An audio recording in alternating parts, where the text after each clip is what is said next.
He did not notice the cold at first, only the rain falling in steady rhythm on the empty street and the soft echo of the door closing behind her, as if a chapter of his life had been sealed forever.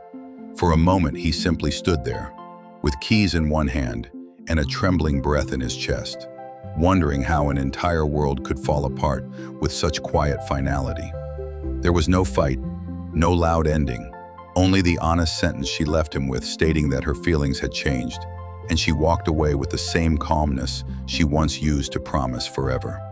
The pain that followed was not dramatic. It was subtle, like a single brittle leaf breaking under pressure, a silent crack inside the heart that somehow echoed louder than any storm. That night he lay awake, replaying every moment they shared, every laugh, every mistake, every wish to go back and rewrite their story.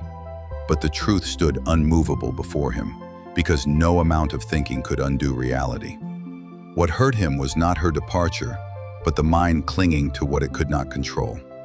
Yet in that dark night, he began to hear a quieter voice, his own voice, speaking truths he had never taken seriously until life forced him to listen.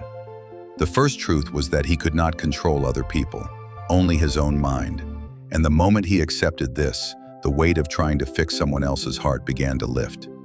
The second truth was that suffering comes from attachment, for he was not hurting because she was gone, but because he was tightening his grip around memories and imagined futures instead of letting life flow as it must.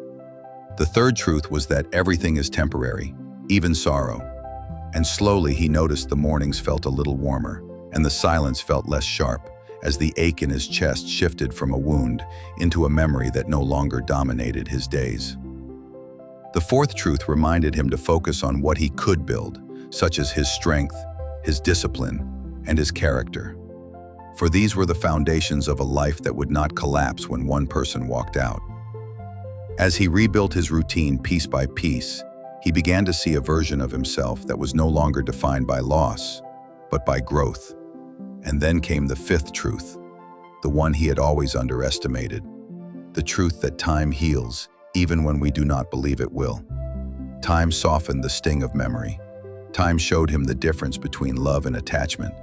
And time revealed that healing does not come from forgetting, but from learning and choosing to move forward with a gentler heart. One morning he woke up and noticed something remarkable within himself, because the pain was no longer in control, not because the past had vanished, but because he had outgrown it. Heartbreak had not destroyed him. It had guided him toward a deeper understanding of himself and toward a life where peace mattered more than holding on. And in that quiet realization, he finally understood that the true enemy had never been the person who walked away, but the mind that kept replaying the story long after it had ended. And when he released that grip, he stepped into a future shaped not by loss, but by wisdom, strength, and a renewed sense of calm that nothing could take away.